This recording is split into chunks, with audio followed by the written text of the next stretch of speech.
Hello बच्चों, कैसे हैं आप लोग? देखिए, ये वीडियो मैं उन लोगों के लिए बना रहा हूँ, उन स्टूडेंट्स के लिए बना रहा हूँ जो कि नीट 2021 के लिए अपीयर करेंगे और तैयारी कर रहे हैं। ये वीडियो मेनली फिज़िक्स को कैसे अप्रोच करना है, जिन लोगों को दिक्कत फिज़िक्स में आती है, ये वीडियो बहुत हेल्पफुल होगा, लास्ट तक आप देखिएगा। इसमें 2 पार्ट हैं इस वीडियो के। पहले मैं नीट 2020 का पेपर एनालिसिस करूँगा फिज़िक्स का पूरा चैप्टर वाइज़ नीट के सिलेबस के हिसाब से। और उसके बाद एक आपको एक बेसिक आइडिया लग जाएगा। उसके बाद मैं स्ट्रैटेजी डिस्कस करूँगा नीट 2021 में फिज़िक्स को किस तरीके से अप्रोच किया जाए, ताकि मैक्सिमम बेनिफिट और मैक्सिमम मार्क्स हम ले सकें। तो ये वीडियो बहुत हेल्पफुल होने वाला है, इसको लास्ट तक देखिएगा और समझिएगा। आइए शुरू करते हैं। देखिए, फर्स्ट यूनिट से 3 क्वेश्चंस इससे आए थे और वो तीनों क्वेश्चंस ईज़ी थे। एक्सपेक्टेड पैटर्न कहने का मतलब है कि प्रीवियस ईयर अगर आपने पेपर्स देखे हों, तो बिल्कुल उसी तरह के क्वेश्चंस ये थे, तीनों के तीनों क्वेश्चन इसके। कहाँ से आए थे?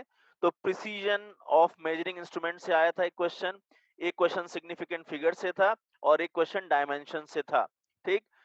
जनरली हम इस यूनिट से नीट 2021 में 1 या 2 क्वेश्चन एक्सपेक्ट कर रहे हैं। जनरली इससे 1 या 2 क्वेश्चंस आते हैं। इस बार अनएक्सपेक्टेड तरीके से 3 क्वेश्चंस पूछ लिए गए हैं। लेकिन आप तैयारी के दौरान याद रखेंगे कि ये चैप्टर से 1 या 2 क्वेश्चन तो डेफिनिटली रहेंगे और ईज़ी क्वेश्चंस ही रहते हैं, ये ज़्यादा से ज़्यादा एवरेज क्वेश्चंस रहते हैं, डिफिकल्ट क्वेश्चंस नहीं रहते हैं। आइए देखते हैं।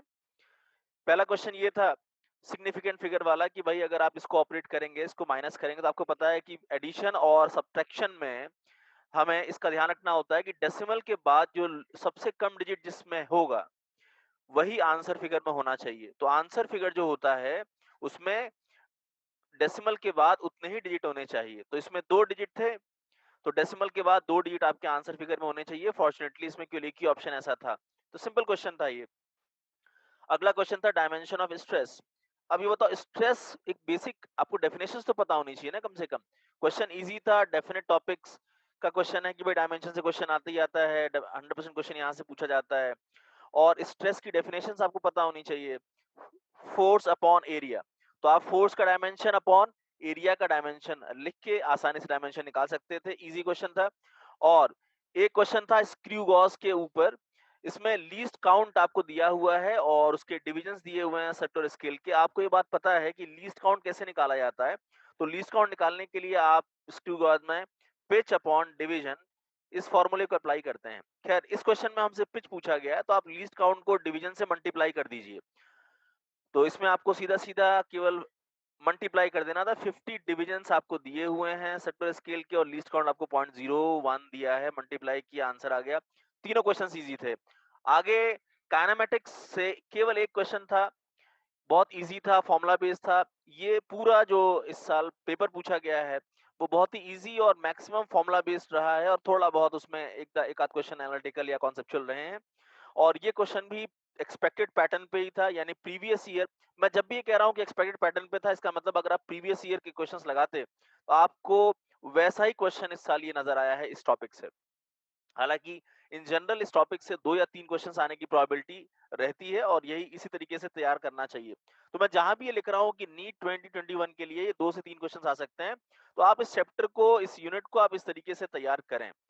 कभी-कभी अनएक्सपेक्टेड 4 से 5 क्वेश्चंस भी पूछे गए हैं, बट आप 2 से 3 क्वेश्चंस के लिए इसको तैयार करेंगे।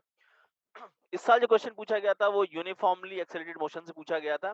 आइए देखें क्वेश्चन क्या था, ईज़ी था क्वेश्चन। इसमें था कि भई आपने एक बॉल को थ्रो कर दिया है, एक टावर से, और आपने इनिशियल वेलोसिटी उसको दी है 20 मीटर पर सेकंड, फाइनल उसकी वेलोसिटी है 80 सेंटीमीटर पर सेकंड, 80 मीटर पर सेकंड फाइनल वेलोसिटी है। और ये एक तरीके से देखा जाए तो फ्री फॉल वाला क्वेश्चन है, यानी कि सीधा-सीधा फॉर्मूला बेस्ड क्वेश्चन है, हाइट ऑफ द टावर आपको निकालनी है। आपने ये फॉर्मूले पढ़े हुए हैं फ्री फॉल वाले। इसमें आप लगा देंगे कि v square minus u square is equals to 2gh, क्योंकि एक्सेलरेशन ड्यू टू जो ग्रेविटी है यहाँ पे, वो g की वैल्यू रख देंगे आप, और g की वैल्यू इसमें दी गई है। आपने सिंपली वैल्यूज पुट की और सॉल्व कर लिया इसका हाइट। तो कोई बहुत डिफिकल्ट कैलकुलेशन भी नहीं है और एग्जैक्टली फॉर्मूला बेस्ड क्वेश्चन था ये। अगर आपने प्रीवियस ईयर पेपर्स लगाए होते तो आपको ऐसे क्वेश्चंस प्रीवियस ईयर में पक्का मिले होते। अच्छा परफॉर्म करने के लिए प्रीवियस ईयर पेपर्स बहुत इंपॉर्टेंट और बहुत हेल्पफुल होते हैं। लॉज ऑफ मोशन से भी एक क्वेश्चन था, इजी क्वेश्चन था, एक्सपेक्टेड पैटर्न था, प्रीवियस ईयर क्वेश्चंस में आपको हेल्प मिल जाती। Newton first law, second law, third law की बेसिक डेफिनेशंस आपको आनी चाहिए। क्वेश्चन इनके कनेक्टेड मोशन का था, कनेक्टेड मोशन का क्वेश्चन था इस बार, और हम जनरली इससे एक्सपेक्ट करते हैं कि एक या दो क्वेश्चन लॉज ऑफ मोशन से रहते हैं। इस साल खैर एक क्वेश्चन था, ये वो क्वेश्चन था। इसमें आप देख सकते हैं कि दो बॉडी पुली से अटैच्ड है, 4 केजी एंड 6 केजी की बॉडी। तो ऑब्वियस सी बात है, फ्रिक्शनलेस पुलिस में दिया हुआ है, तो ये कहाँ जाना चाहिए? तो जो ज्यादा हैवी है 6 केजी वो नीचे की तरफ जाएगा। मान लो अगर इसका एक्सेलरेशन ए है तो ये ऊपर की तरफ ए एक्सेलरेशन से जाएगा। और इसमें अगर टेंशन टी मान लें, तो टेंशन टी से आप दो इसमें इक्वेशंस बना सकते हैं। एक इक्वेशन आप 6 केजी के रेस्पेक्ट में बनाएंगे और एक आप बनाएंगे 4 केजी के रेस्पेक्ट में। तो दो इक्वेशंस बन गए, क्योंकि ये नीचे की तरफ आ रहा है, यानी कि mg, इसका जो मास है नीचे कर रहा है, तो इसका जो mg है यानी 6g माइनस टेंशन, ये नीचे की तरफ आपको एक्सेलरेशन देगा। और ये ऊपर की तरफ जा रहा है, तो इसमें टेंशन ज्यादा है, इसका मतलब इसमें टेंशन ज्यादा है, तो टेंशन माइनस 4g, ये आपको एक्सेलरेशन देगा a। आप इसको साइमल्टेनियसली सॉल्व कर लेंगे और इस तरीके से आप a को g की रेस्पेक्ट में निकाल लेंगे। आप इन दोनों को ऐड कर दो और इस तरीके से सिंपली g/5 आंसर आ जाएगा। तो एकदम इजी क्वेश्चन था कनेक्टेड मोशन का। ऐसे क्वेश्चंस प्रीवियस ईयर में है। वर्क फॉर एनर्जी से क्वेश्चन इस साल नहीं था, अनएक्सपेक्टेड था। देखो इस साल का पेपर बहुत ही अनएक्सपेक्टेड रहा है, बहुत ही इजी रहा है। अनएक्सपेक्टेड तो कहना ठीक नहीं रहेगा, क्योंकि हम पहले से एक्सपेक्ट कर रहे थे कि पेपर इस साल इजी ही आएगा, लेकिन अनयूजुअल जरूर है कि इतना इजी थोड़ा सा अनयूजुअल है। अब जैसे वर्क फॉर एनर्जी से क्वेश्चन नहीं है, जनरली से 2 से 4 क्वेश्चंस रहते हैं, तो आप जब तैयार करेंगे वर्क फॉर एनर्जी को तो आप 2 से 4 क्वेश्चंस के लिए तैयार करेंगे। खैर इस साल क्वेश्चन यहाँ से नहीं है वर्क फॉर एनर्जी से। Motion of system, rotational motion वाला जो चैप्टर है पूरा, उससे 2 क्वेश्चन इस साल पूछे गए हैं। जनरली हम एक्सपेक्ट करते हैं कि इससे 2 या 3 क्वेश्चंस आते हैं, कभी कभी 2 या 4 क्वेश्चंस भी आ जाते हैं। तो आप इसको तैयार करिए, 2 क्वेश्चंस या 3 क्वेश्चंस के लायक। क्वेश्चन इस साल वेरी बेसिक क्वेश्चंस पूछे गए थे, और प्रीवियस ईयर क्वेश्चंस में आपको मिल जाएंगे। वो बहुत सिंपल 2 पार्टिकल सिस्टम का सेंटर ऑफ मास पूछा था, और टॉर्क पे क्वेश्चन सिंपली पूछा था वेक्टर से रिलेटेड। ये वो क्वेश्चंस हैं, देखें। 5 केजी एंड 10 केजी दो मास को 1 मीटर रॉड से, जिसका मास नेग्लिजिबल है, उसको अटैच कर दिया गया है। सेंटर ऑफ मास निकालना है 5 केजी के रेस्पेक्ट में। तो मान लो कि अगर 5 केजी का मास है और इसके रेस्पेक्ट में सेंटर ऑफ मास कहीं यहाँ लाई कर रहा है 10 मीटर के क्लोज, सॉरी 10 केजी के क्लोज, तो इसको x मान लेते हैं आप। इसको बाकी 1 मीटर को आप कन्वर्ट कर लो सेंटीमीटर में, क्योंकि ऑप्शन सेंटीमीटर में दिए हुए हैं, तो 100 सेंटीमीटर। तो अगर सेंटर ऑफ मास, ये सेंटर ऑफ मास है 2 पार्टिकल सिस्टम का, तो सेंटर ऑफ मास अगर 5 केजी से x मीटर दूर है, तो 10 से वो फिर 100 माइनस x सेंटीमीटर दूर है, तो 10 से वो 100 माइनस x सेंटीमीटर दूर होगा। और आप सेंटर ऑफ मास के अलोंग इन दोनों का जो मोमेंट ऑफ फोर्स है उसको इक्वेट कर दो। यानी कि दोनों का क्या इक्वेट करने को कह रहा हूं मैं, m1r1 is equals to m2r2 centre of mass के अलोंग। तो इस तरीके से आप x की वैल्यू निकाल सकते हैं। तो ये 67 सेंटीमीटर आ जाएगी। बहुत ही बेसिक क्वेश्चन है ये, 2 पार्टिकल सिस्टम का सेंटर ऑफ मास। इसी तरह से टॉर्क का क्वेश्चन पूछा गया। आपको ये बात पता है कि टॉर्क फोर्स इनटू डिस्टेंस होता है, बट जनरली ये क्वेश्चन इजी है और बहुत ही बेसिक से है। अब बेसिक्स में कई लोग क्या है, हाई फाई क्वेश्चन लगाने के चक्कर में बेसिक्स पे ध्यान नहीं देते हैं। कई लोग यहाँ गलती करके आ सकते हैं किस बात की, कि फोर्स इनटू आर। अगर आपने इस तरीके से लिखा तो भैया वेक्टर प्रोडक्ट में ये सारी बातों का ध्यान रखना होता है कि r क्रॉस f है या f क्रॉस r है। इससे बहुत फर्क पड़ता है वेक्टर में, क्योंकि वो डायरेक्शन भी इंक्लूड करता है वेक्टर। तो ये गलती नहीं होनी चाहिए थी। और इसमें हमको साफ साफ दिया हुआ है पोजीशन वेक्टर 2k दिया हुआ है, और इसमें जो फोर्स वेक्टर है वो 3j दिया हुआ है। तो उसको आप लिख लो, r क्रॉस f, r की वैल्यू 2k और f की वैल्यू इसमें 3j दी गई है। तो 2 इंटू 3 हो जाएगा 6, और क्या इसमें आ रहा है प्रोडक्ट, तो k इंटू जे आ रहा है। अब k इंटू जे क्या होगा, तो इसकी मैं ट्रिक बता देता हूँ आपको, वैसे आपको पता भी होगी ये। आप एक सर्कल ड्रॉ कर लो, ठीक, उसमें लिख लो ऐसे, एक पॉइंट पे i लिख लो, एक पॉइंट पे आप j लिख लो, एक पॉइंट पे आप k लिख लो। अब अगर आप इसमें क्लॉकवाइज रोटेट कर रहे हैं, क्लॉकवाइज, तो आप उसको पॉजिटिव लेंगे, और अगर आप एंटी क्लॉकवाइज कर रहे हैं रोटेट, तो उसको नेगेटिव लेंगे। कहने का मतलब ये है कि जब आप i क्रॉस j निकालेंगे, तो देखो i into I cross j निकालोगे तो आप क्लॉकवाइज आ रहे हो, तो इसकी वैल्यू क्या आएगी, पॉजिटिव। लेकिन आप अगर j क्रॉस i निकालेंगे तो इसकी वैल्यू क्या आएगी, नेगेटिव। तो ये बेसिक है, इसका ध्यान रखेंगे। तो यहाँ आप k क्रॉस j निकाल रहे हो, तो k क्रॉस j यानी आप एंटी क्लॉकवाइज आ रहे हैं, तो एंटी क्लॉकवाइज आ रहे हैं यानी कि नेगेटिव आएगा, नेगेटिव आएगा। और k क्रॉस j i के डायरेक्शन में आएगा और नेगेटिव साइन के साथ आएगा। तो ये बहुत ही बेसिक्स ऑफ वेक्टर से रिलेटेड था टॉर्क की डेफिनेशन, और उसकी जो बेसिक्स ऑफ वेक्टर से क्वेश्चन रिलेटेड था। इजी था, लेकिन कई लोग बेसिक्स में थोड़े से वीक होते हैं। ग्रेविटेशन से इस साल एक क्वेश्चन आया था, इजी क्वेश्चन था, प्रीवियस ईयर क्वेश्चन में आपको मिल भी जाएगा। वेरिएशन ऑफ डेप्थ से इंपॉर्टेंट टॉपिक, एक्सपेक्टेड टॉपिक था। नी 2021 के लिए एक्सपेक्टेड आप 1 या 2 क्वेश्चन यहाँ से एक्सपेक्ट कर सकते हैं। और आप सिलेबस से ही चीजों को पढ़ें, जो चीज सिलेबस में नहीं है, सिलेबस के बाहर आप बिल्कुल भी ना पढ़ें, यही मेरी यहाँ पे आपको सलाह रहेगी।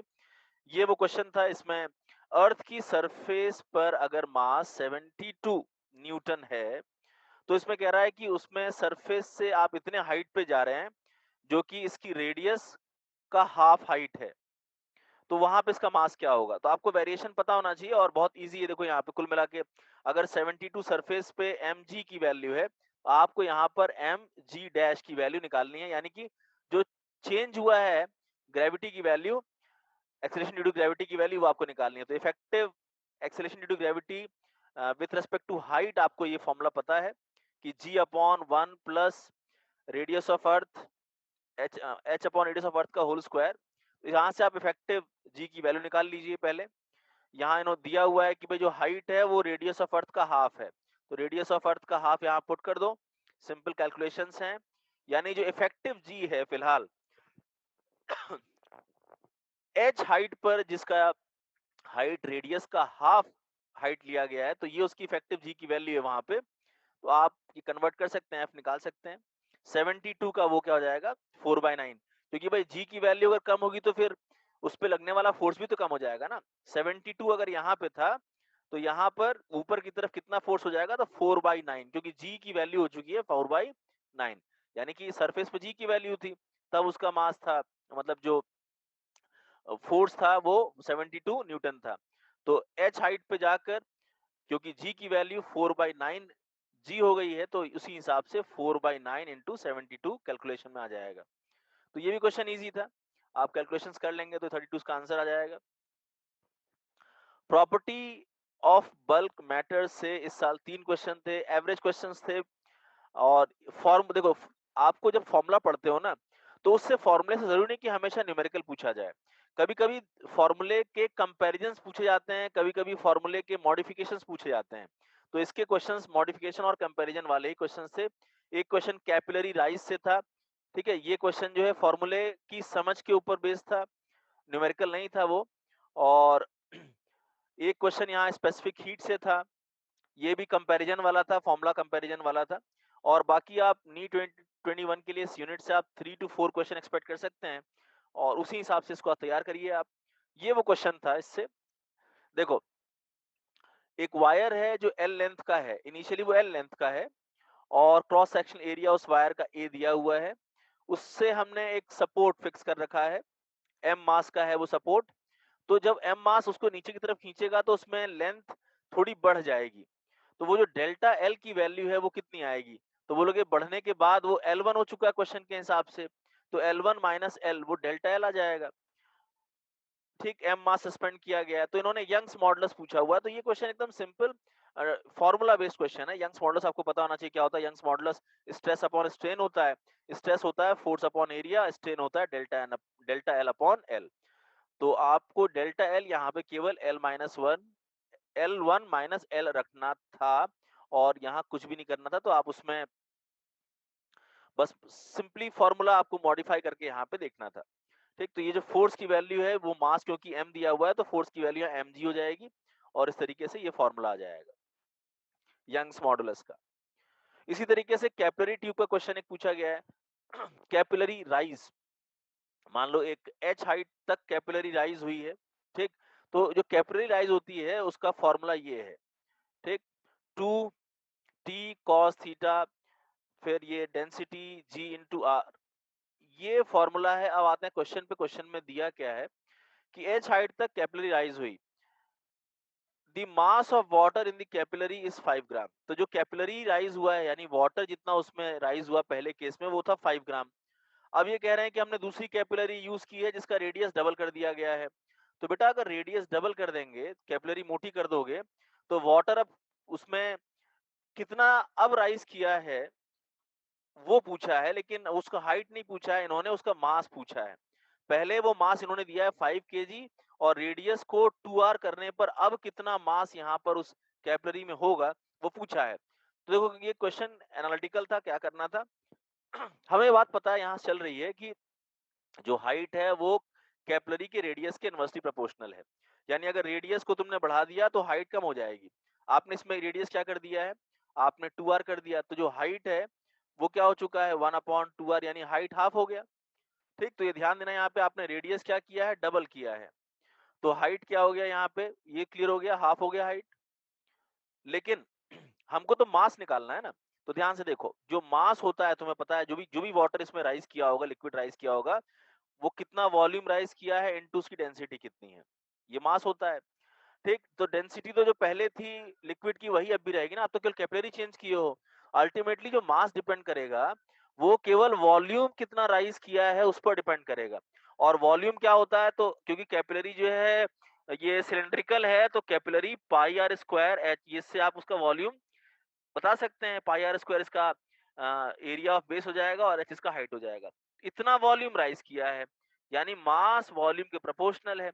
इसका मतलब इस वॉल्यूम में दो फैक्टर आ रहे हैं, एक हाइट फैक्टर आ रहा है और एक रेडियस फैक्टर आ रहा है, और दोनों को फर्क पड़ा है। रेडियस को आपने डबल कर दिया है, रेडियस को आपने डबल कर दिया है कैपिलरी की, और हाइट उसकी वजह से हाफ हो गई है।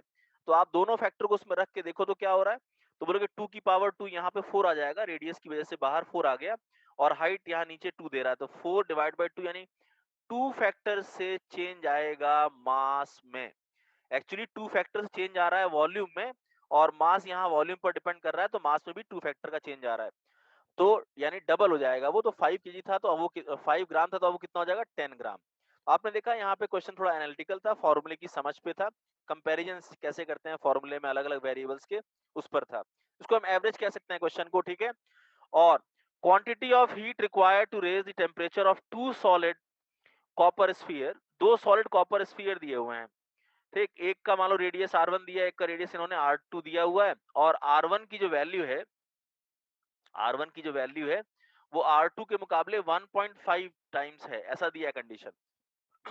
और दोनों का टेम्परेचर 1 केल्विन राइज करना है, तो डेल्टा टी की वैल्यू दोनों के लिए 1 केल्विन 1 केल्विन है। अच्छा, ये बात आपको पता है कि mass into specific heat into temperature change, उसको दो सिंबल से दिखाते हैं, कभी कभी स्पेसिफिक हीट को एस से या सी से दिखाते हैं, और टेम्परेचर चेंज को डेल्टा टी या डेल्टा थीटा से दिखाते हैं। तो ये इशू नहीं है, यहाँ पे पॉइंट ये है कि जो हीट है वो किस पे डिपेंड कर रही है, तो बोलोगे वो डिपेंड कर रही है मास पे, स्पेसिफिक हीट पे और टेम्परेचर चेंज पे। टेम्परेचर चेंज सेम है, स्पेसिफिक हीट दोनों केस में सेम आया क्योंकि कॉपर का है, तो कुल मिलाकर यहाँ हीट एक्चुअली मास के प्रोपोर्शनल आएगी कि मास कितना है स्फीयर्स का। और मास आपको पता है किसके प्रोपोर्शनल आएगा, भैया रेडियस चेंज हो गया यानी वॉल्यूम चेंज हो गया, है ना, रेडियस चेंज हो गया तो वॉल्यूम चेंज हो गया, यानी वॉल्यूम के प्रोपोर्शनल आएगा, और वॉल्यूम स्फीयर का होता है 4/3 पाई आर क्यूब, यानी आर क्यूब के प्रोपोर्शनल। आपने यहाँ पे एक तरीके से प्रोपोर्शनैलिटी निकाली कि हीट जो है वो यहाँ आर क्यूब के प्रोपोर्शनल है, तो Q1/Q2 ये M1/M2 की प्रोपोर्शनल आएगा, ये R1 cube upon R2 cube के प्रोपोर्शनल आ जाएगा, और ये आपको दिया हुआ है इन्होंने। तो कुल मिलाकर यहाँ पे R1 is equal to 1.5 times of R2, इसका मतलब ये हो गया R1 is equal to 3/2 R2। ठीक, इसको आप यहाँ पुट कर दीजिए, सॉल्व कर लीजिए, आंसर आ जाएगा 27/8। तो एवरेज क्वेश्चन कह सकते हैं इसको हम लोग। थर्मोडायनेमिक्स से क्वेश्चन आया था, इजी क्वेश्चन था, ट्रिकी क्वेश्चन था। देखो ट्रिकी क्वेश्चन जनरली क्या होते हैं, कॉन्सेप्चुअल, जहां कॉन्सेप्ट लग रहा होता है वहां पे आप आसानी से कुछ ट्रिक यूज कर सकते हैं। तो ऐसे क्वेश्चंस इजी रहते हैं, लेकिन कभी कभी सिली मिस्टेक्स भी यहाँ हो जाती हैं, जैसे कई लोगों ने यहाँ पे सिली मिस्टेक्स की हैं। देखते हैं, क्वेश्चन था एडियाबैटिक आइसोथर्मल प्रोसेस का क्वेश्चन पूछा गया था इस साल, और जनरली इससे हम एक्सपेक्ट करते हैं थर्मोडायनेमिक्स से कि दो क्वेश्चंस आएंगे, तो आप इस चैप्टर को दो क्वेश्चंस के लिए तैयार करिए। देखिए क्वेश्चन ये पूछा था, और बहुत सी लोगों ने यहाँ, या खैर अगर देखा जाए तो ये बोनस क्वेश्चन है, क्योंकि इसमें दो ऑप्शंस आएंगे, आइसोथर्मल और एडियाबैटिक। तो एक तरीके से देखा जाए तो दो ऑप्शन वाला ये बोनस क्वेश्चन मिल जाएगा सबको। देखो क्वेश्चन क्या था कि भाई दो सिलेंडर हैं, ठीक है, ये दो सिलेंडर को इन्होंने ए और बी दो सिलेंडर हैं, इक्वल कैपेसिटी के हैं, कनेक्टेड हैं एक स्टॉप कॉक से, ठीक। और ये जो पूरा सिस्टम है इन्होंने एंटायर सिस्टम को इंसुलेट भी किया हुआ है, तो इंसुलेशन भी है, यहाँ पे ध्यान देना है। क्वेश्चन को केवल एनालिसिस करनी थी, इंसुलेशन भी है, और एक कंटेनर में एक गैस है प्रेजेंट, और बी जो है पूरी तरह से इवैक्यूएटेड है, यानी वैक्यूम है। अब इन्होंने पूछा था कि अगर आप ये स्टॉपर हटा देंगे तो ये कैसी प्रोसेस है, तो देखो ध्यान से, क्योंकि इंसुलेटेड पूरा सिस्टम है तो हीट चेंज तो होगा नहीं, हीट चेंज नहीं होगा तो इसका मतलब ये एडियाबैटिक प्रोसेस हो जाएगी, ये क्लियर हो गया। और दूसरा बात ये है कि जब आप स्टॉपर हटाओगे तो गैस किस तरफ जाएगी, वैक्यूम की तरफ।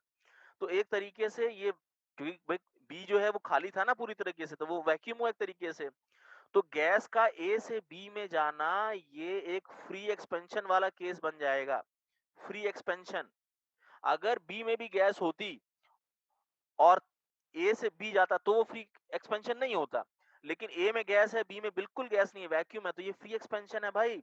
और फ्री एक्सपेंशन में टेम्परेचर चेंज नहीं होता, हीट एक्सचेंज नहीं होता, वर्क डन भी नहीं होता, इंटरनल एनर्जी चेंज भी नहीं होता, ये सारी बातें हैं।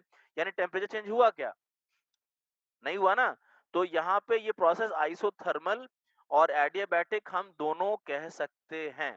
तो थ्योरी के हिसाब से इसके 3 और 4 दोनों ऑप्शंस आ रहे हैं। तो ये एक तरीके से बोनस हुआ आप लोगों के लिए।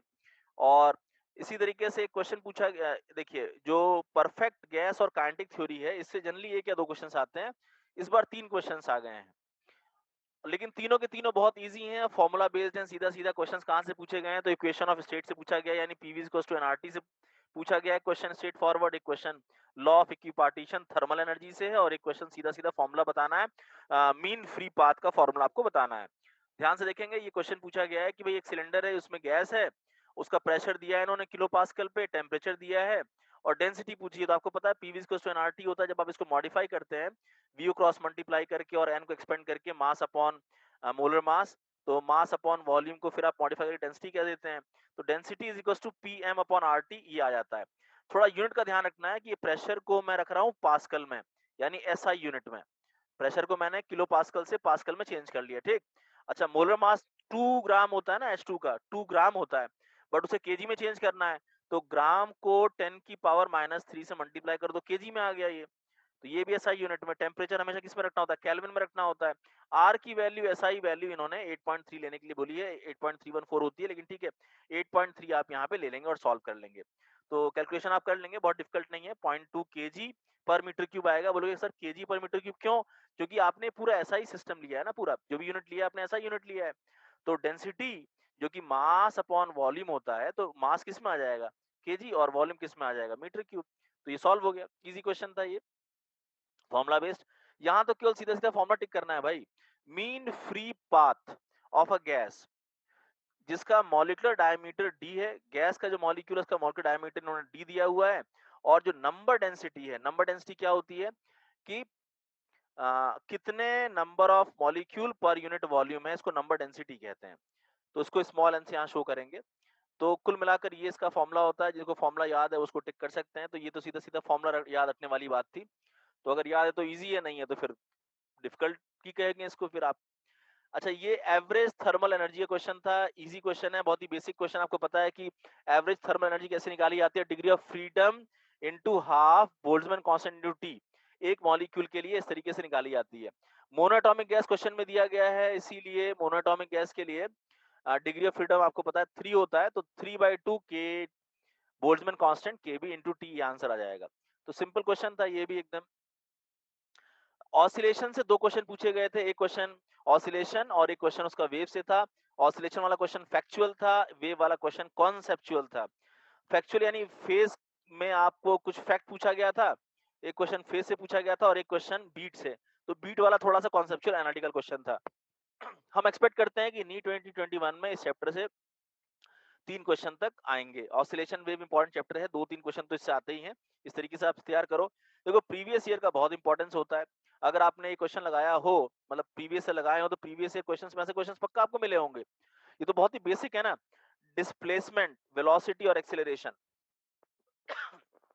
अगर आप इनका इक्वेशन देखें, डिस्प्लेसमेंट से आप वेलोसिटी निकालो, डिफरेंशिएट करके, और उसका फिर फेज एंगल निकालो दोनों का और फेज डिफरेंस निकालो। तो ये तो पूरी इसकी मैथमेटिक्स है, मैं इसमें उतना नहीं जाऊंगा, आपको पता है वो। सीधा सीधा आप फैक्ट अगर आप याद रखते हो कि डिस्प्लेसमेंट वेलोसिटी में फेज पाई बाई 2 का डिफरेंस होता है, वेलोसिटी एक्सेलरेशन में पाई बाई 2 का डिफरेंस होता है, और डिस्प्लेसमेंट एक्सेलरेशन में पाई का डिफरेंस होता है। तो ये तरीके से आप एज अ फैक्ट भी रट सकते हो, नहीं तो एग्जाम में हॉल में बैठ के इसको निकालते रहो अगर फैक्ट की तरह नहीं रटे हो तो इजी क्वेश्चन था ये, तो बहुत इजी है। डिस्प्लेसमेंट वेलोसिटी में पाई बाई 2 का फेज डिफरेंस, वेलोसिटी एक्सेलरेशन में पाई बाई 2 का फेज डिफरेंस, और डिस्प्लेसमेंट एक्सेलरेशन में पाई का फेज डिफरेंस होता है। तो यहाँ पे हमसे पूछा हुआ है डिस्प्लेसमेंट एक्सेलरेशन का, तो आंसर आ जाएगा पाई। आइए अगला क्वेश्चन देखते हैं। एक गिटार है, इसमें दो स्ट्रिंग है ए और बी। ए स्ट्रिंग का इन्होंने फ्रीक्वेंसी दिया है 530 और बी का इन्होंने पूछा है। अच्छा, इनकी जो बीट फ्रीक्वेंसी है, यानी बीट फ्रीक्वेंसी यानी इन दोनों के फ्रीक्वेंसी के बीच का जो डिफरेंस है वो 6 है। अगर दोनों की फ्रीक्वेंसी का डिफरेंस 6 है तभी बीट आपको 6 मिल रही है, बीट फ्रीक्वेंसी 6 मिल रही है। यानी कि इसमें आप या तो 6 ऐड करिए तो सब्ट्रैक्ट करिए, आंसर या तो 536 आएगा या तो 524 आएगा, ये तो क्लियर है। लेकिन इन्होंने एक कंडीशन दी है कि जो टेंशन है बी में अगर उसे हम कम करते हैं तो बीट फ्रीक्वेंसी बढ़कर 7 हो जाएगी। अब जरा सोचो, टेंशन फ्रीक्वेंसी के प्रोपोर्शनल है, ये फ्रीक्वेंसी के स्क्वायर प्रोपोर्शनल होती है, यानी कि टेंशन अगर बढ़ेगी तो फ्रीक्वेंसी बढ़ेगी, टेंशन घटेगी तो फ्रीक्वेंसी घटेगी। जबकि टेंशन यहाँ पे आप डिक्रीज कर रहे हैं तो भैया फ्रीक्वेंसी भी तो डिक्रीज होगी ना। तो टेंशन आपने डिक्रीज की तो फ्रीक्वेंसी डिक्रीज होनी चाहिए। तो हमारी एक्सपेक्टेड फ्रीक्वेंसी 536 और 524 है। अब ऐसे में अगर टेंशन बढ़ेगी तो इसकी मान लो फ्रीक्वेंसी थोड़ी सी कम हो गई, मान लो 535 हुई, और इसमें कम होके 523 हो गई, तो बोल के तो पहले वाले केस का डिफरेंस तो जो 6 आप एक्सपेक्ट कर रहे थे वो तो 5 हो जाएगा ना। इसका मतलब पहला वाला केस पॉसिबल नहीं है, क्योंकि ऐसे में टेंशन बढ़ाने पे बीट फ्रीक्वेंसी कम होगी। 524 इसलिए पॉसिबल है क्योंकि टेंशन बढ़ाने पे इसकी फ्रीक्वेंसी कम होगी, लेकिन बीट फ्रीक्वेंसी 6 से अब बढ़ के 7 होने की यहाँ पॉसिबिलिटी है। यानी 524 आपका आंसर हो जाएगा। सिंपल क्वेश्चन, एनालिटिकल क्वेश्चन था, थोड़ा समझने वाला क्वेश्चन था, ठीक, एवरेज कह सकते हैं इसको। इलेक्ट्रोस्टैटिक से 4 क्वेश्चन पूछे गए थे, 2 एकदम फार्मूला बेस्ड थे, इजी थे, और 2 क्वेश्चन कॉन्सेप्चुअल ट्रिकी। देखो, जो क्वेश्चन कॉन्सेप्चुअल होता है वहां पे कुछ ना कुछ आप ट्रिक यूज कर सकते हो, तो इसीलिए कॉन्सेप्ट स्ट्रांग होने चाहिए तभी आप ट्रिक यूज कर सकते हैं। बाकी क्वेश्चंस कोई बहुत अनयूजुअल क्वेश्चंस नहीं थे, सारे यूजुअल क्वेश्चंस थे। एक क्वेश्चन डाइपोल का सीधा फार्मूला बेस्ड क्वेश्चन था, इलेक्ट्रिक फील्ड ऑफ डाइपोल का। एक क्वेश्चन था स्फेरिकल शेल की इलेक्ट्रिक फील्ड से रिलेटेड क्वेश्चन था। ये सब आपको questions previous year questions paper में मिल जाएंगे, बहुत इजी पेपर आया था इस साल। एक क्वेश्चन इलेक्ट्रिक डाइपोल की डेफिनेशन पे बेस्ड था, और एक क्वेश्चन था पैरेलल प्लेट कैपेसिटर और उसके जो डायइलेक्ट्रिक मीडियम जो होता है उस पे बेस्ड क्वेश्चन था। जनरली इस चैप्टर से 3 या 4 क्वेश्चन हम एक्सपेक्ट करते हैं, और अगले नीट 2021 में भी आप यही एक्सपेक्ट कर सकते हैं। 3 to 4 क्वेश्चंस आप तैयार कर लीजिए, इसमें टॉपिक ऐसे तैयार करिए आप। अगर हम क्वेश्चंस की बात करें कौन से 4 क्वेश्चन है, तो एक क्वेश्चन ये था, स्फेरिकल कंडक्टर दिया हुआ है, 10 सेंटीमीटर उसका रेडियस दिया हुआ है, और चार्ज उस पर कितना है ये भी इन्होंने दिया हुआ है, रेडियस 10 सेंटीमीटर है, ठीक। इसके बाद इन्होंने दिया है कि इसमें मैग्नेटिक फील्ड निकालना है 15 सेंटीमीटर। 15 सेंटीमीटर यानी कि ऑब्वियस सी बात है कि जो ये स्फेरिकल कंडक्टर है इसके बाहर वाला पॉइंट है कोई, तो बाहर वाले पॉइंट पे इलेक्ट्रिक फील्ड का फॉर्मूला एकदम रटा रटा है फॉर्मूला है, के क्यू अपॉन आर स्क्वायर। के यहाँ पे आपको पता है क्या होता है, 1/4 पाई एप्सिलॉन नॉट, ये वैल्यू हो गई, क्यू अपॉन आर स्क्वायर। इसमें आप केवल वैल्यूज पुट करना था आपको, यहाँ पे के की वैल्यू दी गई है, वैसे आपको ये रटी भी रहती है। क्यू चार्ज कितना है कूलम में रख लिया, और जो 15 सेंटीमीटर है इस 15 सेंटीमीटर को मीटर में कन्वर्ट कर लिया आपने 10⁻⁻² से, और यहाँ उसका स्क्वायर करके रख दिया। बाकी सिंपल कैलकुलेशन है, आप इसमें कैलकुलेशन कर लेंगे और आपको आंसर मिल जाएगा, उम्मीद है, ठीक। इजी क्वेश्चन था, फॉर्मूला बेस्ड क्वेश्चन था। एक क्वेश्चन था डाइपोल का। आपको पता है कि जो डाइपोल होता है अगर उसके हॉरिजॉन्टल एक्सिस से थीटा डिग्री पर अगर कोई पॉइंट है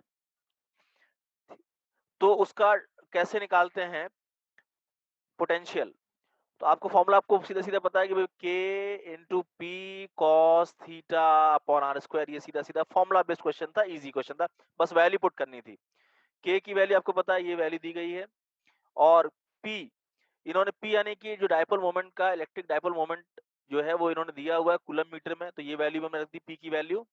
और कॉस थीटा कॉस 60 डिग्री वो लाइन बना रही है हॉरिजॉन्टल एक्सिस से, तो cos 60 कितना होता है 1/2, ये वैल्यू रख दी हमने। cos 60 होता है 1/2 यानी 0.5, ये लिख दिया। और नीचे आर स्क्वायर लेना है तो यहाँ डिस्टेंस उन्होंने दिया हुआ है सेंटर से 0.6 मीटर, तो 0.6 का स्क्वायर। वैल्यूज पुट करो, सॉल्व कर लो, ये आंसर आ जाएगा 200 वोल्ट। फॉर्मूला बेस्ड क्वेश्चन था, ऐसा नहीं था क्वेश्चन आउट ऑफ सिलेबस था, सीधा सीधा आपके सिलेबस का क्वेश्चन है। पैरेलल प्लेट कैपेसिटर क्वेश्चन दिया हुआ है, आपको बात पता है, इन्होंने दिया है कि भाई पैरेलल प्लेट कैपेसिटर जब मीडियम एयर है तो 6 माइक्रोफैरेड है, लेकिन डाइलेक्ट्रिक मीडियम उसमें जब हम इंट्रोड्यूस करते हैं तो उसका जो कैपेसिटेंस है वो बढ़ के 30 हो गया। तो हमने कैपेसिटेंस एयर जब था तो 6 माइक्रोफैरेड लिया, मीडियम इंट्रोड्यूस करने के बाद उसके अंदर ये 30 माइक्रोफैरेड हो गया। आपको ये फॉर्मूले पता हैं कि जब एयर होता है उसके अंदर पैरेलल प्लेट कैपेसिटर में तो वो epsilon not a upon D इसका फॉर्मूला आता है। मीडियम इंट्रोड्यूस कर दोगे, मीडियम इंट्रोड्यूस करने पर एप्सिलॉन ए अपॉन डी में वो के टाइम्स हो जाता है, कि उसका हो जाएगा डाइलेक्ट्रिक कांस्टेंट। डाइलेक्ट्रिक कांस्टेंट जितना होता है उतना गुना कैपेसिटेंस को बढ़ा देता है, ठीक। तो आपको यहाँ पे मीडियम की कैपेसिटेंस, मीडियम के साथ कैपेसिटेंस और एयर के साथ कैपेसिटेंस दी गई है, तो यहाँ आप के की वैल्यू निकाल लिए, तो डाइलेक्ट्रिक कांस्टेंट आपने निकाल लिया। और मीडियम का जो इन्होंने पूछा है परमिटिविटी, जो मीडियम की परमिटिविटी होती है वो आपको पता है एयर की परमिटिविटी इनटू के, के। और आपको ये बात भी पता है के को हम लोग रिलेटिव परमिटिविटी भी कहते हैं, डाइलेक्ट्रिक कांस्टेंट भी कहते हैं और रिलेटिव परमिटिविटी भी कहते हैं, जिसकी वैल्यू आपने 5 निकाल रखी है। और एप्सिलॉन नॉट की वैल्यू आपको याद रहनी चाहिए, हालांकि क्वेश्चन बहुत इजी था, नीट में जनरली ऐसी वैल्यूज वो लोग दे देते हैं ब्रैकेट में करके जो कांस्टेंट की वैल्यू की आपको जरूरत पड़ेगी। तो ये एक सिंपल क्वेश्चन था, कैपेसिटेंस के सिंपल फार्मूला पे बेस्ड क्वेश्चन था। के का इंपॉर्टेंस क्या है, और epsilon not epsilon of the medium, और के को ही कहते हैं एप्सिलॉन आर, ये सारी बातें आपको पता होनी चाहिए। और के का इंपॉर्टेंस क्या है, डाइलेक्ट्रिक मीडियम वो होता है कि भाई उसको इंड्यूस करने पे उतना गुना कैपेसिटेंस उसका बढ़ जाता है। तो आप इसको सॉल्व कर सकते हैं। अगला क्वेश्चन था कि भाई अगर किसी रीजन में कोई स्पेस है, स्पेस में किसी रीजन में वॉल्यूम दिया हुआ है, कितना वॉल्यूम है उसका, electric potential is found to be 5 volt throughout. देखो यहाँ पे मेन पॉइंट था जब इन्होंने ये लिख दिया कि इलेक्ट्रिक पोटेंशियल थ्रू आउट यानी पूरे वॉल्यूम में वो 5 वोल्ट है, यानी कि स्पेस में अगर किसी पूरे वॉल्यूम में सेम पोटेंशियल है तो इलेक्ट्रिक फील्ड क्या आएगा, जीरो आएगा उसमें, क्योंकि इलेक्ट्रिक फील्ड जो होता है वो माइनस डीवी अपॉन आर होता है।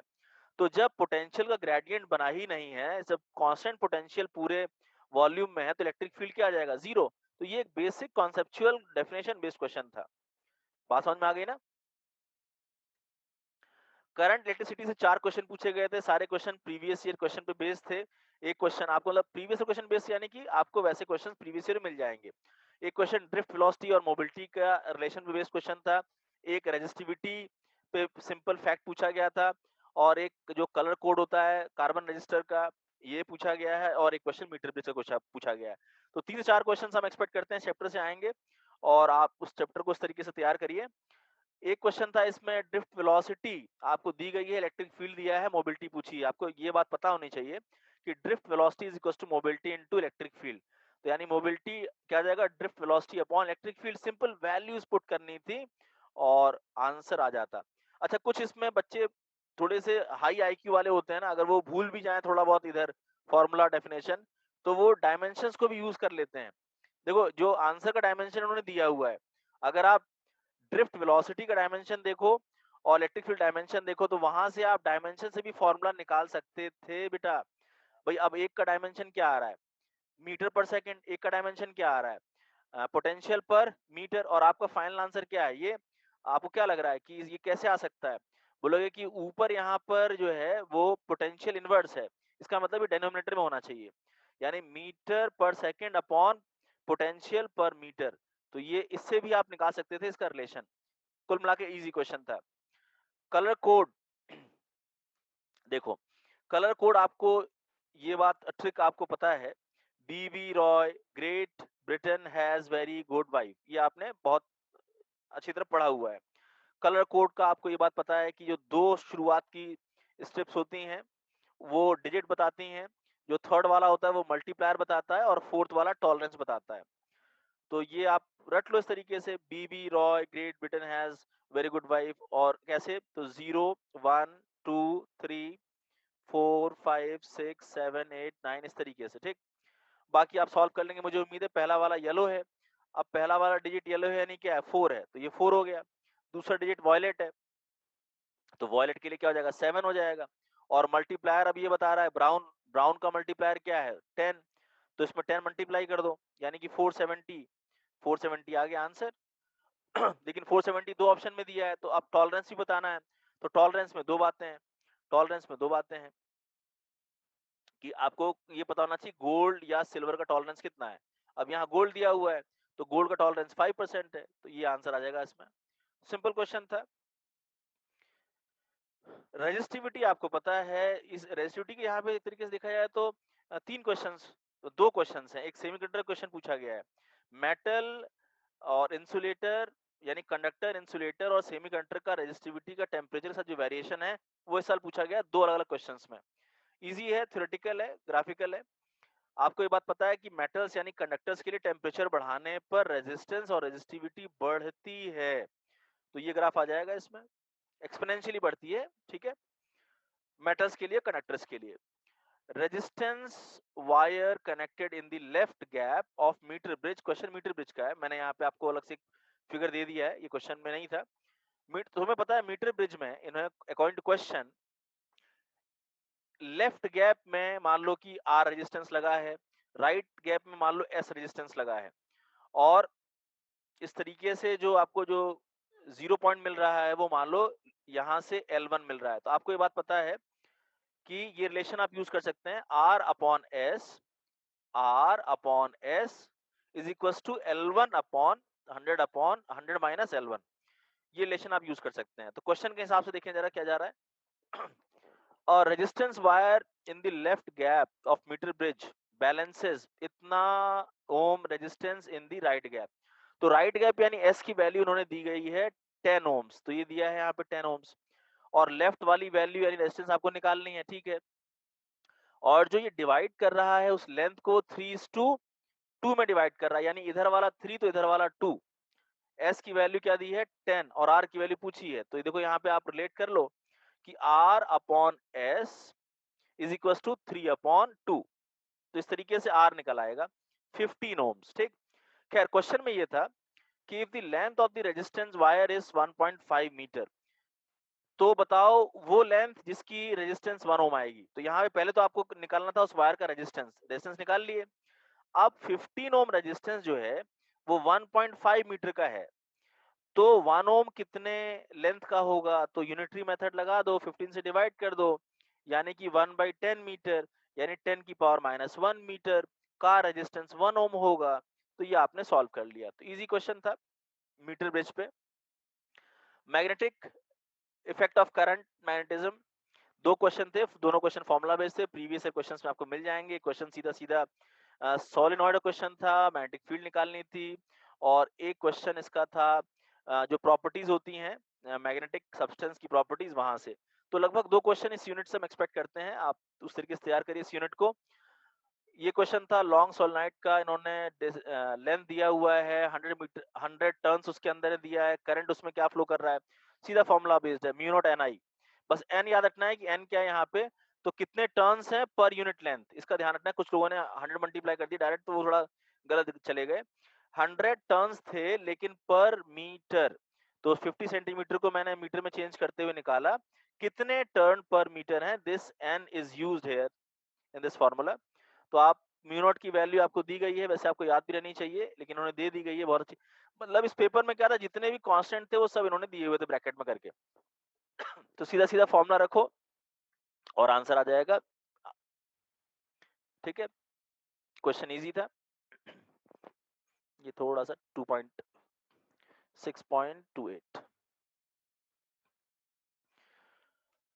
अगला क्वेश्चन अगर देखें तो आयरन रॉड की ससेप्टिबिलिटी इन्होंने 599 दी थी और उसको मैग्नेटाइजिंग फील्ड में रखा गया जिसकी वैल्यू इन्होंने दी है, और permeability of the material rod पूछा है। फॉर्मूला बेस्ड क्वेश्चन था। आपको पता है कि रिलेटिव परमेबिलिटी जो है वो मीडियम या मटेरियल की परमेबिलिटी अपॉन स्पेस की परमेबिलिटी ये होता है, और ये किसके बराबर आता है, तो 1 प्लस साई, ये आप कह सकते हैं ससेप्टिबिलिटी है ये। ये रिलेशन अगर आपको याद है इनके बीच का, तो आप क्वेश्चन आसानी से कर सकते हैं। साई की वैल्यू उन्होंने दी गई है 599, इसमें 1 जोड़ दोगे तो रिलेटिव परमेबिलिटी आ जाएगी, तो 600 क्या आ गया, रिलेटिव परमेबिलिटी। रिलेटिव परमेबिलिटी को अगर आप म्यू नॉट से मल्टीप्लाई करेंगे तो मीडियम या मटेरियल की परमेबिलिटी मिल जाएगी। इजी रिलेशन वाला क्वेश्चन था। इलेक्ट्रोमैग्नेटिक इंडक्शन अल्टरनेटिंग करंट से 2 क्वेश्चंस पूछे गए थे, एक फॉर्मूला बेस्ड इजी क्वेश्चन था, एक थोड़ा एनालिटिकल क्वेश्चन था, एवरेज क्वेश्चन था। ये एक क्वेश्चन था RMS value of alternating current पे, और एक क्वेश्चन था एलसीआर सर्किट पे। ठीक, एक या 2 क्वेश्चन इस चैप्टर से, इस यूनिट से रहते हैं, तो आप इस तरीके से तैयार करो। कभी-कभी अनएक्सपेक्टेड भी क्वेश्चन नहीं रहता है, कभी-कभी 5 क्वेश्चन ही पूछे गए हैं इस चैप्टर से, तो थोड़ा बहुत फ्लक्चुएशन तो रहता है पेपर्स में, लेकिन आप पेपर को इन जनरल जो पूछे गए हैं क्वेश्चंस, उस तरीके से तैयार किया करो हमेशा। कभी क्वेश्चंस कम भी आते हैं, कभी ज़्यादा भी आते हैं, तो वो तो एक अनएक्सपेक्टेड बात है, कुछ भी हो सकता है। क्वेश्चन पे आते हैं, एलसीआर सर्किट सीरीज में अगर होता है, is connected to an AC volt, तो ये एल सी आर सर्किट अगर सीरीज में है, तो ये कुछ उनके वेरिएबल्स का रिलेशन आपको पता होना चाहिए। अब इन्होंने कहा कि अगर इसमें से एल रिमूव कर दें, एल अगर रिमूव कर दें, ठीक, सर्किट से, तो फेज डिफरेंस जो है करंट और वोल्टेज का, वो पाई बाई 3 होगा। तुम्हें फेज डिफरेंस पता है कैसे निकालते हैं? ये फॉर्मूला है फेज डिफरेंस का। अब तुम अगर एल निकाल दोगे तो एक्सएल यहां से हटा दो, तो एल रिमूव करने पर वो एक्सी अपॉन आर आ जाएगा, फेज डिफरेंस पाई बाई 3 जिसकी वैल्यू दी गई है। ठीक, और सी रिमूव करने पर क्वेश्चन में कहा गया है कि फेज डिफरेंस पाई बाई 3 रहेगा, तो जब सी रिमूव करोगे तो एक्सएल अपॉन आर की वैल्यू पाई बाई 3 आ जाएगी। यानी कि यहाँ पे जो ये कहा गया ना, एल हटाने पर भी सेम फेज डिफरेंस, सी हटाने पर भी सेम फेज डिफरेंस, तो आप फेज डिफरेंस से निकालोगे तो XC upon r, XL upon r यहाँ पे सेम आ रहा है एक्चुअली। आर कैंसल आउट हो गया, यानी एक्सी और एक्सएल बराबर आएगा अकॉर्डिंग टू क्वेश्चन। और एक्सी एक्सएल अगर बराबर आ गया, तो देखो ये जो जेड की वैल्यू है, जो कि under root of r square plus XL minus XC का होल स्क्वायर होती है, एक्सएल एक्सी बराबर आ गया, तो यहाँ पर आप कह सकते हैं कि z is equals to under root of r square, यानी वो बाहर आ जाएगा तो r हो जाएगा, यानी z is equals to r आ जाएगा। और पावर फैक्टर होता है कॉस ऑफ फेज डिफरेंस, तो कॉस ऑफ फेज डिफरेंस होता है r अपॉन z, और जो कि बराबर है, तो इसकी वैल्यू क्या आ रही है 1, तो पावर फैक्टर 1 आ रहा है। तो ये क्वेश्चन थोड़ा सा समझने वाला क्वेश्चन था।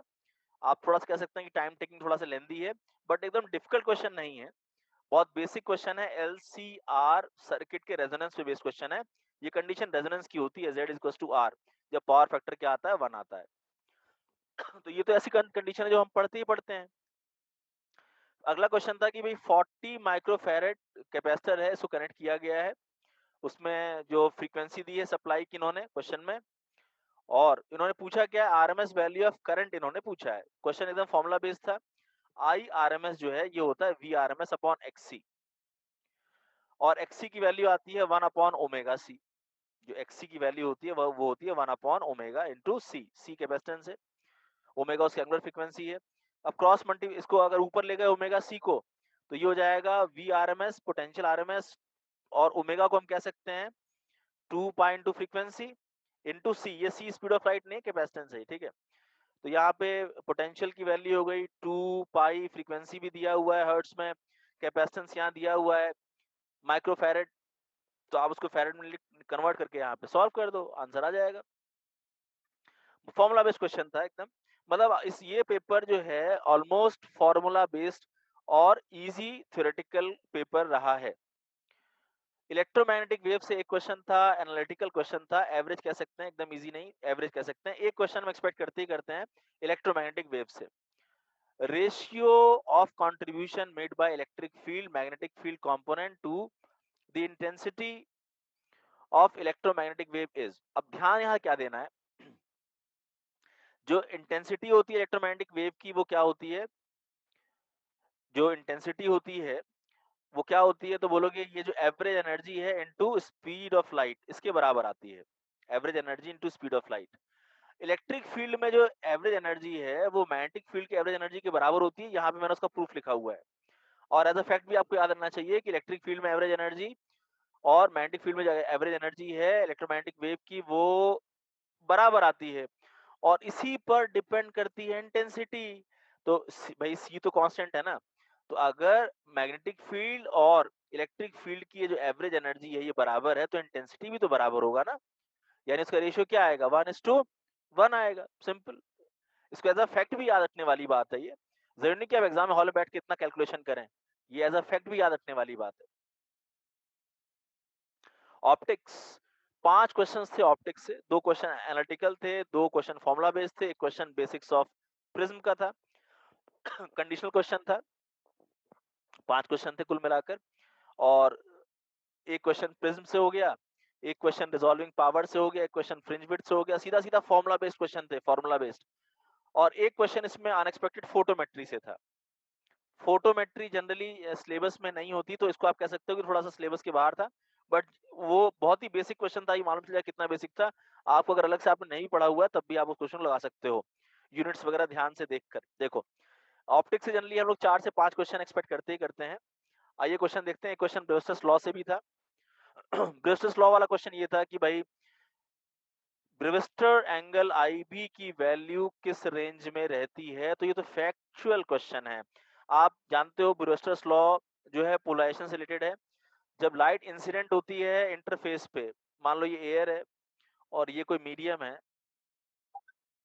तो उसके इंटरफेस पे जब पड़ती है तो ये एंगल कितना होगा, इंसिडेंट एंगल कितना होगा जब ये लाइट जो रिफ्लेक्ट हो रही है वो कंप्लीटली पोलराइज हो जाएगी और जो रिफ्लेक्टेड लाइट होगी वो उसके 90 डिग्री पे रहेगी। तो ये एक पर्टिकुलर एंगल होता है जो इस कंडीशन को फुलफिल करता है, और इसकी वैल्यू होती है mu ten of I B. इसको आप लोग कह सकते हो ब्रेविस्टर्स एंगल, इसे आप लोग कह सकते हैं ब्रेविस्टर्स एंगल, या फिर इसे पोलराइजेशन एंगल भी कहते हैं। पोलराइजेशन एंगल भी कहते हैं, यानी वो एंगल ऑफ इंसिडेंट जब रिफ्लेक्टेड लाइट जो है पूरी तरह से पोलराइज हो रही है। अब यहाँ पे कुछ करना नहीं था, बस समझना है, और जब तुमने ब्रेविस्टर्स लॉ पढ़ा है तो तुम्हें कंडीशन याद होनी चाहिए, ऐसा क्वेश्चन है ये तो। देखो, जब तुमने देख लिया कि जो म्यू की वैल्यू है वो क्या है, tan इनवर्स ब्रेविस्टर्स एंगल, तो ये बताओ म्यू की वैल्यू, जो मीडियम की म्यू की वैल्यू है भैया, वो तो हमेशा 1 से ज्यादा ही आएगी ना, एयर से तो ज्यादा ही होगी ना, जो उसके अंदर रिफ्लेक्ट करेगा। तो अगर इसकी वैल्यू 1 से ज्यादा होगी हमेशा, तो tan इनवर्स की वैल्यू क्या होनी चाहिए, तुम्हें पता है tan 45 डिग्री जो होता है वो 1 होता है। तो अगर यहाँ तुम 1 से ज्यादा चाहते हो तो ये वाला एंगल 45 से ज्यादा होना चाहिए, लेकिन 90 से कम होना चाहिए, क्योंकि tan 90 जो है यहाँ 0 हो जाएगा। तो यानी कि एंगल जो है 45 से ज्यादा लेकिन 90 से कम होना चाहिए। तो ये आपको ब्रेविस्टर लॉ में आप इसको पढ़ते हो, ये तो कंडीशन याद करने वाली थी। मतलब जिन लोगों ने ब्रेविस्टर लॉ ठीक से पढ़ा होगा तो 10 सेकंड में इसको सॉल्व कर दिया होगा। अगला क्वेश्चन था यंग्स डबल स्लिट का, एकदम सीधा। आप प्रीवियस क्वेश्चंस में देख लो ना भाई, ये सब क्वेश्चंस मिल जाएंगे आपको। आपको बीटा जो फ्रिंज विड्थ है उसका फॉर्मूला पता है, lambda capital D upon small D, और इन्होंने कंडीशन दे दी है कि भाई आपको सेपरेशन को हाफ कर देना है, और डिस्टेंस जो यंग्स डबल स्लिट एक्सपेरिमेंट किया आपने, दी सेपरेशन बिटवीन कोहेरेंट सोर्स का सेपरेशन को हाफ कर दो, यानी स्मॉल डी को हाफ कर दो, और जो डिस्टेंस ऑफ स्क्रीन है यानी कैपिटल डी को आप डबल कर दो। तो यहाँ कंडीशन रख दो, कैपिटल डी को हम डबल कर दिए और स्मॉल डी को हम हाफ कर दिए, तो 2 ऊपर जाके 4 टाइम्स का डिफरेंस आ जाएगा फ्रिंज विड्थ में, 4 टाइम्स का डिफरेंस आ जाएगा फ्रिंज विड्थ में। सिंपल फॉर्मूला और उसका मॉडिफिकेशन। ठीक। लाइट विद एन एवरेज ये जो क्वेश्चन था, ये क्वेश्चन आप कह सकते हो कि आप समझ के भी कर सकते थे अगर आप फॉर्मूला वगैरह नहीं भी जानते हो तो। भाई एनर्जी क्या होती है, पावर क्या होती है, उससे आराम से आ जाता है क्वेश्चन, समझो ठीक से। लाइट वेव जिसका एवरेज प्लस किया दिया हुआ है, इसको समझ रहे हो क्या, ये 20 वॉट पर सेंटीमीटर स्क्वायर, यानी कि पर सेंटीमीटर स्क्वायर यानी पर एरिया कितना पावर पड़ रहा है।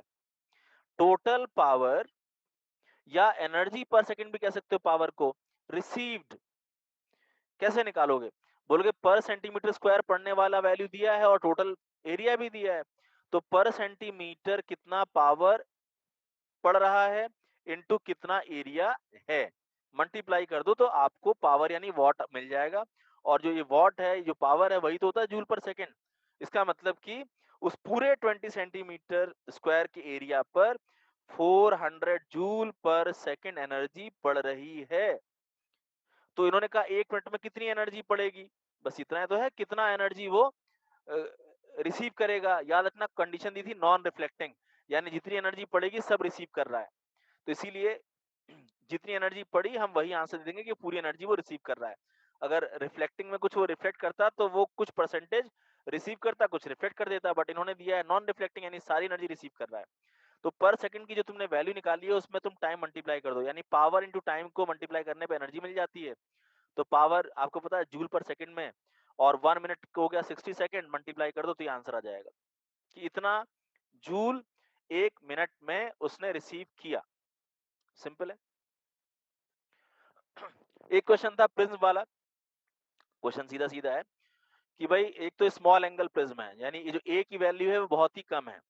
स्मॉल एंगल प्रिज्म कहने का मतलब कि जो साइन के जो ये होंगे ना वैल्यूज, साइन i1 तो उसको तुम i1 कह सकते हो, साइन r1 तो उसको तुम r1 कह सकते हो। तो ये मतलब होता है स्मॉल एंगल होने पर कि ये नियरली ये उनके बराबर वैल्यूज आ जाएंगी। बाकी तुम्हें पता है कि जो a की वैल्यू होती है वो r1 प्लस r2 होती है।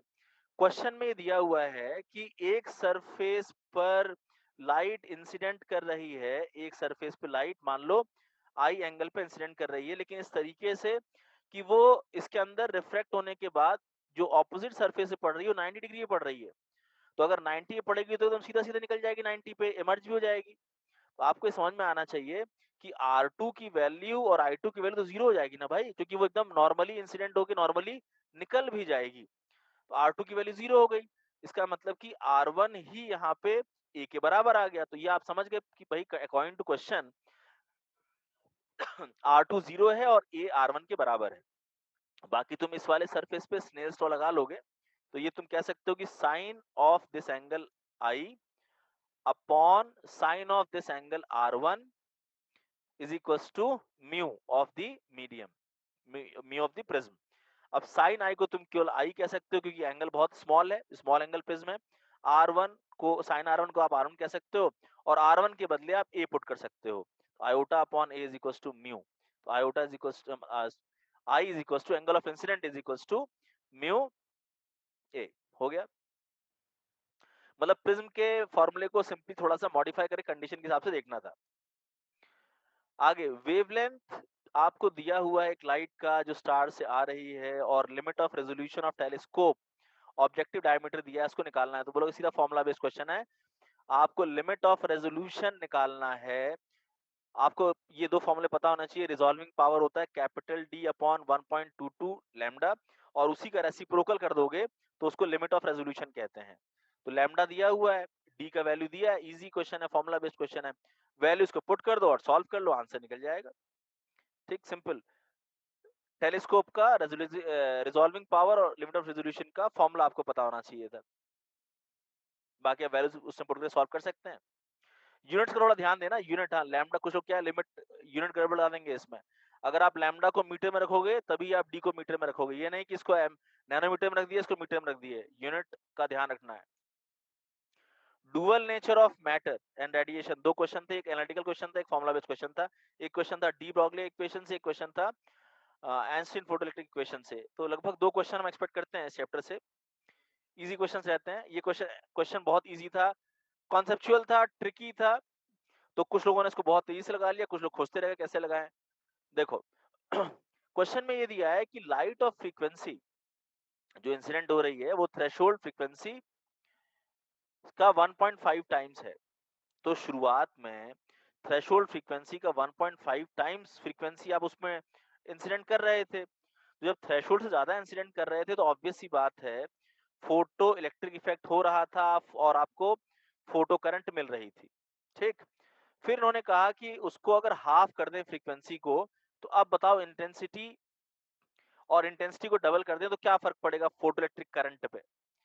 तो याद रखना फोटो इलेक्ट्रिक करंट का इंटेंसिटी से कोई लेना देना नहीं होता।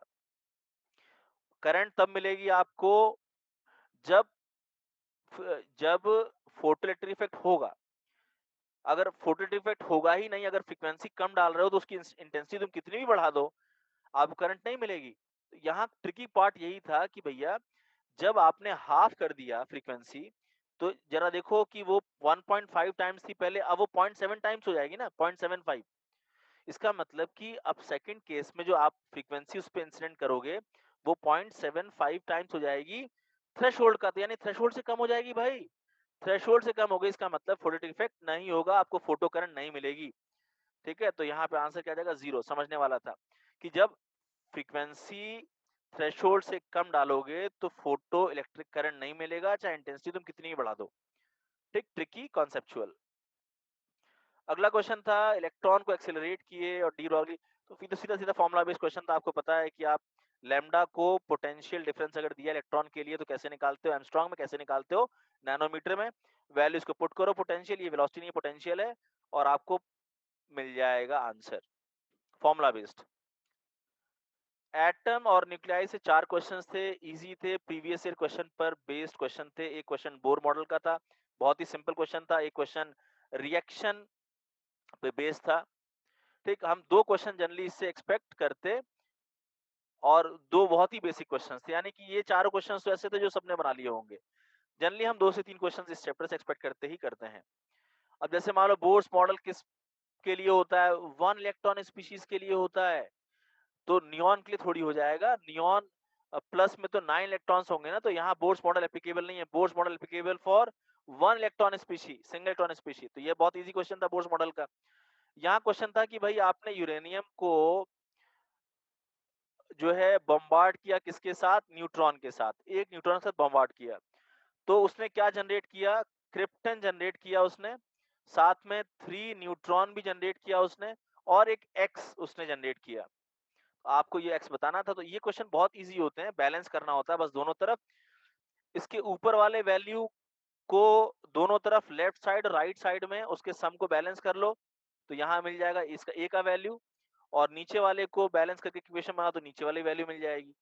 कुल मिला के दोनों तरफ आपको इक्वेट करना था। मैंने जैसे ऊपर वाली वैल्यू इक्वेट की, 235 प्लस 1 लेफ्ट साइड में है, राइट साइड में उसकी वैल्यू 89 है क्रिप्टन की पावर में, और न्यूट्रॉन 3 निकल रहे हैं तो वो 3 हो गया, और यहाँ जो एक्स का ए आना है वो मिल जाएगा, तो एक्स का ए यहाँ से मिल जाएगा, और जेड निकालना होगा तो नीचे वालों को इक्वेट कर दो। तो बहुत सीधा क्वेश्चन था ये। ये मतलब जो फिजन फ्यूजन रिएक्शंस होती हैं उसको बैलेंस करने वाले रिएक्शंस, उस पे बेस्ड क्वेश्चन था। फिर एक क्वेश्चन था कि एनर्जी इक्विवेलेंट पूछा था मास का, मास एनर्जी इक्विवेलेंस क्वेश्चन था, is equals to mc square. बस ध्यान देना था कि मास को केजी में रखना है, सी को, सी की स्पीड आपको पता है एसआई यूनिट में क्या होती है, तो ये फॉर्मूले से आप सॉल्व कर सकते हैं, इजी क्वेश्चन। यहाँ भी केवल यूनिट कन्वर्जन करना था। अगर डीएनए का एक बॉन्ड तोड़ने के लिए इतनी एनर्जी लग रही है जूल में, तो इलेक्ट्रॉन वोल्ट में कितनी लगेगी, तो जूल इलेक्ट्रॉन वोल्ट कन्वर्जन करना था। 1 electron volt is equal to 1.6 into 10 की पावर माइनस 19 जूल। तो अगर 1 जूल को कन्वर्ट करना होगा तो आप इससे डिवाइड करोगे इलेक्ट्रॉन वोल्ट निकालने के लिए, तो इतने जूल एनर्जी लग रही है तो उसको इससे डिवाइड कर दो, तो 1/16 ये चेंज होगा किसमें, इलेक्ट्रॉन वोल्ट में। जूल को चेंज कर दिया इलेक्ट्रॉन वोल्ट में, जो नियरली 0.0625 आ जाएगी, तो ये और नियरली 0.06 आंसर आएगा इसका। इलेक्ट्रॉनिक डिवाइस से 4 क्वेश्चंस थे, इजी क्वेश्चंस थे, प्रीवियस ईयर क्वेश्चन पे बेस्ड क्वेश्चन थे। फॉरवर्ड रिवर्स बायसिंग कब होती है, उसमें क्या होता है, ये क्वेश्चन था। सेमीकंडक्टर के प्रॉपर्टी का क्वेश्चन था। ट्रांजिस्टर की वर्किंग का क्वेश्चन था। लॉजिक गेट से जो क्वेश्चन आता है जैसा वैसा ही क्वेश्चन था। जनरली 3 to 4 क्वेश्चंस यहाँ से आते हैं, उस तरीके से आप कुछ तैयार कर लीजिएगा। एक क्वेश्चन था ये कि negative temperature coefficient of resistance किसका होता है। देखो 3 बातें याद रखनी है, कंडक्टर का पॉजिटिव होता है, और इंसुलेटर और सेमीकंडक्टर दोनों का नेगेटिव होता है। तो इंसुलेटर और सेमीकंडक्टर दोनों का ये नेगेटिव है, टेम्परेचर बढ़ाने पे रेजिस्टेंस डिक्रीज करता है, सीधा सीधा है। ठीक है, और यहाँ पे कुछ आपको वर्किंग से रिलेटेड, ट्रांजिशन एक्शन से रिलेटेड कुछ स्टेटमेंट दिए थे जो वेरीफाई करने थे। आप इसके एक्शंस को ठीक से पढ़ो और आपको मालूम चल जाएगा। क्वेश्चन थ्योरेटिकल था, वर्किंग पे बेस्ड था। आपको पता है कि जब ट्रांजिशन एक्शन हो रहा हो तो ये जो बेस होता है, जो अंदर होता है, इन दोनों जैसे एनपीएन है तो जो पी पार्ट है ये बेस हो जाएगा। Base reason must be very thin and lightly doped. Base reason thin भी होता है और लाइटली डोप्ड भी होता है, तो ये इसमें करेक्ट ऑप्शन था। और बाकी आप इसमें चेक कर लीजिए, मैंने इसमें कुछ पॉइंट लिखे हुए हैं। थ्योरी थी, वर्किंग आपको पता होनी चाहिए ट्रांजिस्टर की, बहुत डिफिकल्ट क्वेश्चन नहीं था। और फॉरवर्ड बायसिंग में आपको पता है कि डिप्लीशन रीजन जो होता है वो घट जाता है फॉरवर्ड बायसिंग में, और रिवर्स बायसिंग में वो बढ़ जाता है।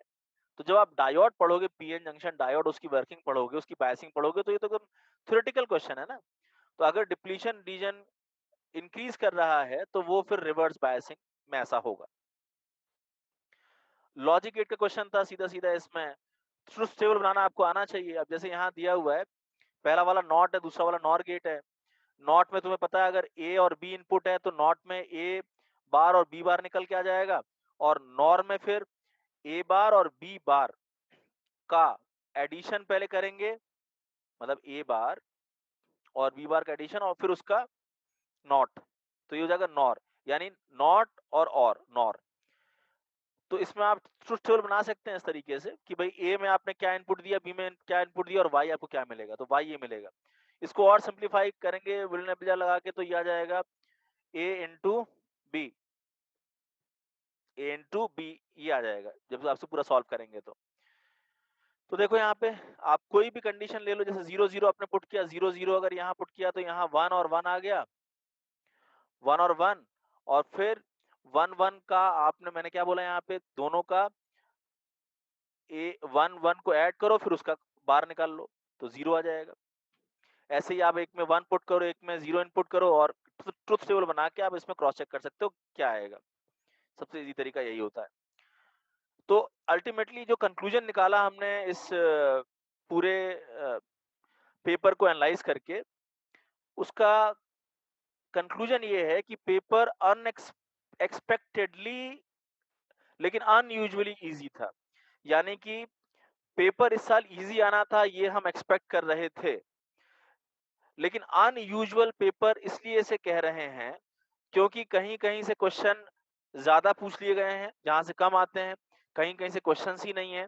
तो अनयूजुअल पेपर इसलिए था कि बहुत ही बैलेंस्ड पेपर नहीं था, लेकिन एक्सपेक्टेड तरीके से इजी तो था। Unusually, expectedly easy.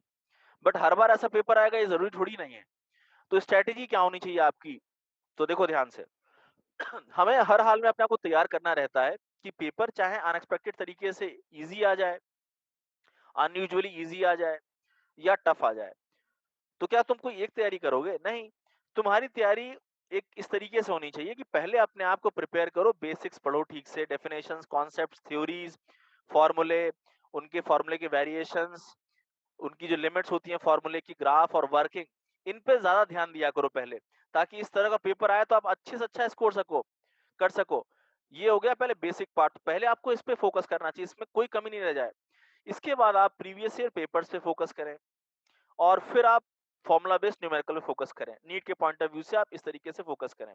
अगर पेपर डिफिकल्ट आता भी है तो अगर आप इस अप्रोच से जाएंगे तब भी आप 30 टू 35 क्वेश्चंस कर लेंगे, अगर पेपर बहुत डिफिकल्ट आता है। ठीक, और अगर पेपर इस तरह का आ गया जैसा इस साल आया है तो आप फिर उसमें 40 क्वेश्चन तक अप्रोच कर सकते हैं। तो एक बात का ध्यान रखेंगे आप कि do not try only numerical without reading definition, concept and working. कभी कभी बच्चे क्या करते हैं, केवल फॉर्मूला रटे और क्वेश्चन लगाते चले गए बस, तो ना वर्किंग पढ़े। तो उसमें क्या है, फॉर्मूला बेस्ड क्वेश्चन तो कर लोगे लेकिन वर्किंग नहीं पता, कॉन्सेप्ट भूल गए हो, डेफिनेशन ठीक से नहीं पढ़े हो, तो फिर ऐसे में अच्छा परफॉर्म आप नहीं कर पाओगे। तो पहले डेफिनेशन, कॉन्सेप्ट, वर्किंग को समझो, उसके बाद फिर न्यूमेरिकल्स पे जाओ थर्ड स्टेज में। तो ये तीन बातों को अगर फॉलो करोगे तो अच्छा स्कोर कर पाओगे, चाहे पेपर बहुत इजी आ जाए, या एवरेज आ जाए, या डिफिकल्ट भी आ जाए। ठीक, आप सभी को नीट 2021 के लिए ऑल द बेस्ट। आप अच्छी तरह प्रिपेयर करिए फिजिक्स के लिए। मेरा चैनल सब्सक्राइब करेंगे तो आपको कुछ ना कुछ हेल्प मिलती रहेगी। जो बेल आइकन है उसको पक्का दबा देंगे, तो जो भी मेरे वीडियोस हैं वो आप तक तुरंत पहुंच जाएंगे। ठीक, और इससे ज्यादा अगर आपको मुझसे हेल्प चाहिए तो फिर मैंने व्हाट्सएप नंबर अपना दिया हुआ है, व्हाट्सएप आप मुझे करिए, और जो भी हेल्प चाहिए होगी आप मुझसे ले सकते हैं। ठीक है।